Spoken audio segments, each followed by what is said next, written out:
Hello guys, तो कैसे हैं आप सभी। तो आज की कहानी शुरू करने से पहले अगर आप मेरे चैनल पर न्यू है तो प्लीज़ उसे सब्सक्राइब ज़रूर कीजिएगा। तो आज की कहानी शुरू करते हैं। अरे वाह बहू, तुम्हारे हाथों में बड़ा स्वाद है। मेरी सहेली सुगंधा और मैं प्रिया दोनों एक ही कॉलेज में पढ़ती थी और हमारे घर भी बिल्कुल पास में थे।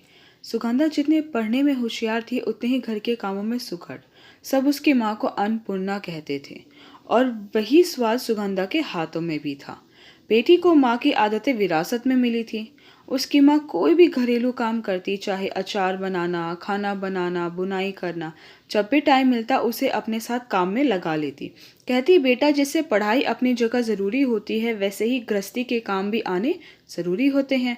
अगर तुम अभी सब काम सीखोगी और करती रहोगी तो आगे जाके घर बसाने में ना परेशानी आएगी ना आलस। इससे तुम तुम्हारे परिवार को बढ़िया घर का खाना दे सकोगी, काम समय पर होने से घर में कलेश नहीं होगा और घर में शांति बनी रहेगी, तो घर पर लक्ष्मी माँ का आशीर्वाद भी बना रहेगा। सुगंधा की माँ ने शादी से पहले अपनी बेटी को पूरी गृहस्थन बना दिया था। उसके एक रूप को देखकर कोई उसके दूसरे रूप की कल्पना भी नहीं कर सकता था कि वह पढ़ाई और गृहस्थी दोनों ही मामलों में इतनी होशियार है। उसके पापा ने कॉलेज खत्म होते ही उसके लिए रिश्ते देखने शुरू कर दिए। काफ़ी मुश्किलों के बाद उन्हें तुषार पसंद आए। वह एक मल्टीनेशनल कंपनी में मैनेजर थे। दोनों ने एक दूसरे को देखा और पसंद कर लिया। घर वालों की हाँ तो पहले से ही थी। नियत समय पर दोनों की शादी बड़ी धूमधाम से हो गई। सारी रस्में भी बड़ी खुशी खुशी हो गई।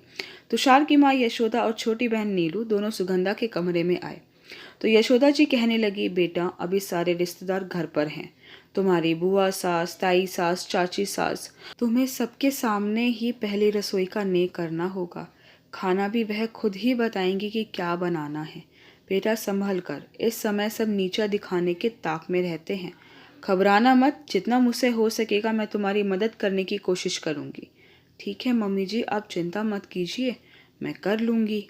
जैसे ही सुगंधा बाहर आई तो ताई सास बोली, बहू मेरे लिए तो बढ़िया सी चटपटी आलू गोभी की सब्जी बना देना। तो चाची सास कहाँ पीछे रहने वाली थी, बोली मेरे लिए मटर पनीर बनाना। तो बुआ सास बोली मेरे लिए खीर पूरी। कुछ देर बाद यशोदा जी रसोई में जाने की कोशिश करती हैं पर कोई उसे जाने नहीं देता और कहते हैं, अरे बैठो ना भाभी, कर लेगी वह अपने आप सारा काम। हम भी तो देखे क्या सीख कर आई है वह अपने मायके से। 1.5-2 घंटे के बाद सुगंधा सारा खाना टेबल पर लगा देती है। खाने की खुशबू चारों तरफ फैली होती है। सुगंधा अपनी ननद से कहती है, दीदी आप खाना सर्व कीजिए, मैं गर्मा गर्म पूरियाँ लेकर आती हूँ। जैसे जैसे सब खाना खाते हैं, ना चाहते हुए भी सबके मुंह से वाह निकल जाता है। सब कहते हैं, वाह बहू तुम्हारे हाथों में बड़ा स्वाद है, पेट भर गया। यशोदा ऐसी अन्नपूर्णा बहू पाकर तुम तो निहाल हो गई। नहीं तो आजकल की लड़कियां रोटियों की जगह नक्शे बनाकर खिला दे तो वो भी बड़ी बात है।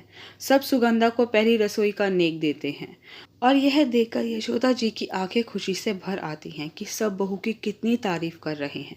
और ननंद भी अपनी भाभी से कहती है, भाभी अब मैं मम्मी की स्टाइल में बोलती हूँ, अरे बहू रानी तुम्हारे हाथों में तो बड़ा स्वाद है। यह सुनकर यशोदा जी भी हंस पड़ती हैं।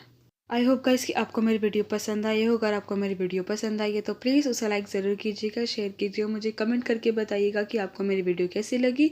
अगर आपने अभी तक मेरे चैनल को सब्सक्राइब नहीं किया तो प्लीज़ उसे सब्सक्राइब ज़रूर कीजिएगा। Thank you so much guys मेरी वीडियो देखने के लिए।